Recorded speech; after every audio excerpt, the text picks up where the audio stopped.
ನಮ್ಮವ್ರು ಪೂಜೆ ವಿಚಾರ ಬಂದಾಗ ಎಷ್ಟು ಮಡಿಯಿಂದ ಪೂಜೆ ಮಾಡ್ತಿದ್ರು, ಯಾವ ಥರ ಪೂಜೆ ಸಿದ್ಧತೆಗಳೆಲ್ಲ ಹೆಂಗಿತ್ತು ನಿಮಗೆ?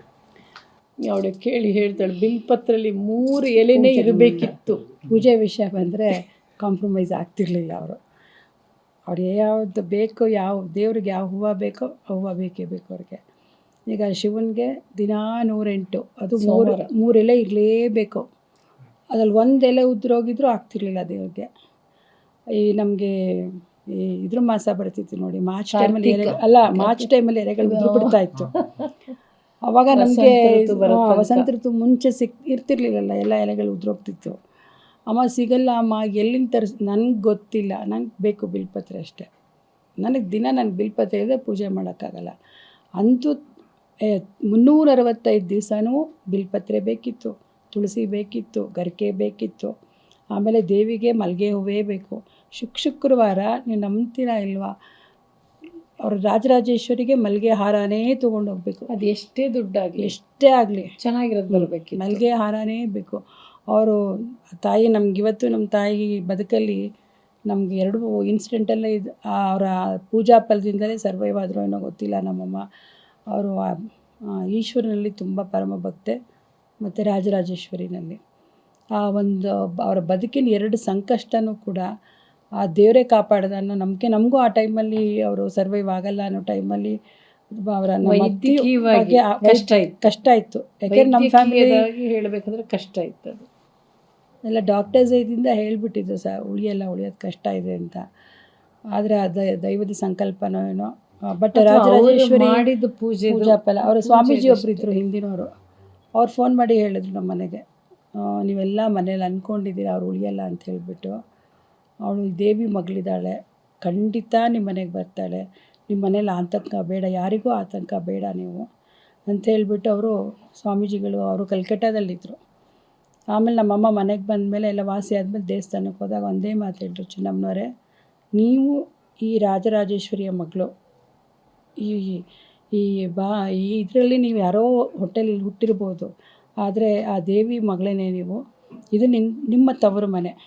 ಈ ತವ್ರ ಮನೆಗೆ ಬಂದರೆ ದೇವಸ್ಥಾನಕ್ಕೆ ಬಂದಾಗ ಒಂದು ಲೋಟ ನೀವು ಮಜ್ಜಿಗೆನೋ ಹಾಲು ಕುಡಿದೇ ಹೋಗ್ಬೇಕು ತವ್ರ ಮನೆಯಿಂದ, ಹಂಗೆ ಹೋಗಬಾರ್ದಮ್ಮ ಅಂತ ಸ್ವಾಮೀಜಿ ಹೇಳೋರು. ಅವ್ರು ಇರೋ ತನಕ ಅಮ್ಮಂಗೆ ಬಿಡ್ತಿರ್ಲಿಲ್ಲ ಅವರು.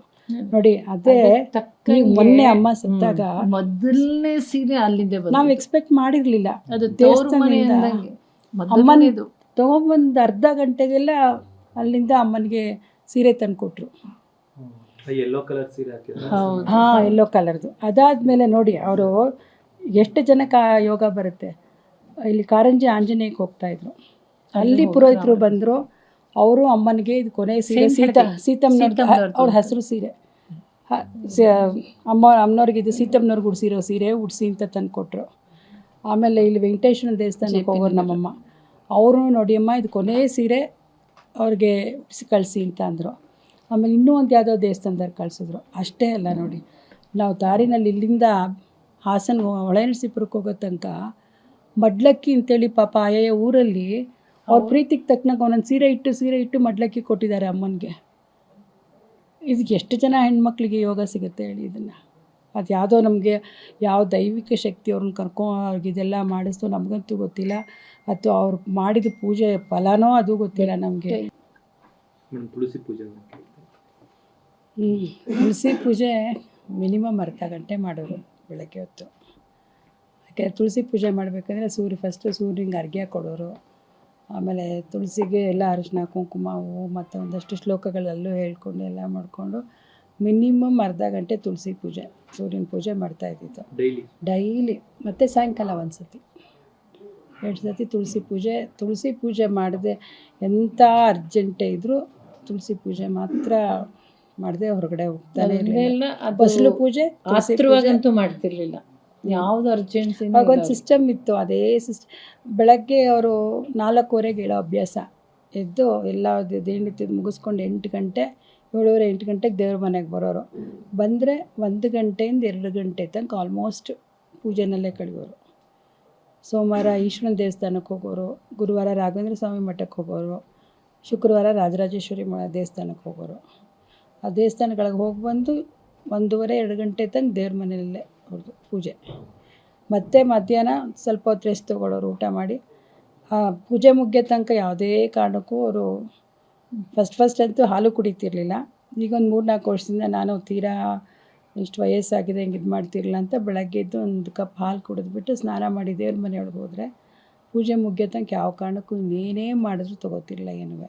ಅದು ಆ ಪೂಜೆ ಮುಗಿಸಿದ ಮೇಲೆ ಮಧ್ಯಾಹ್ನದ್ದು ಊಟ ಮಾಡೋರು.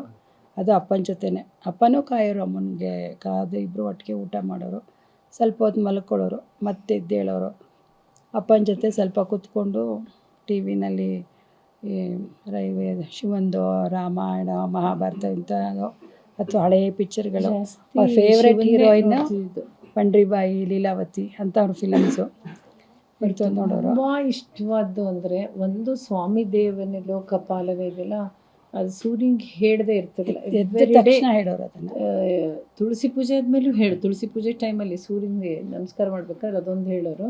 ಬಟ್ ನಾವು ಹೊಳೆನರಸೀಪುರದಲ್ಲಿದ್ದಾಗ ಅವ್ರಿಗೆ ತುಂಬ ಫೇವ್ರೆಟ್ ಹಾಡು 3 ಇತ್ತು. ಒಂದು ನಮ್ಗಳಿಗೆ ಹೇಳೋರು, ಮುತ್ತಂತ ಮಗನಾಗಿ ಹೆತ್ತವಳ ಸಿರಿಯಾಗಿ ದೇವರಿಟ್ಟ ವರವಾಗಿ ನೀ ಬಾಡಲೋ ಕಂದನಿ, ಅದು ತುಂಬ ಹೇಳೋರು. ಇನ್ನೊಂದು ಮನೆ ಬೃಂದಾವನ ಒಂದು ಫೇವ್ರೆಟ್.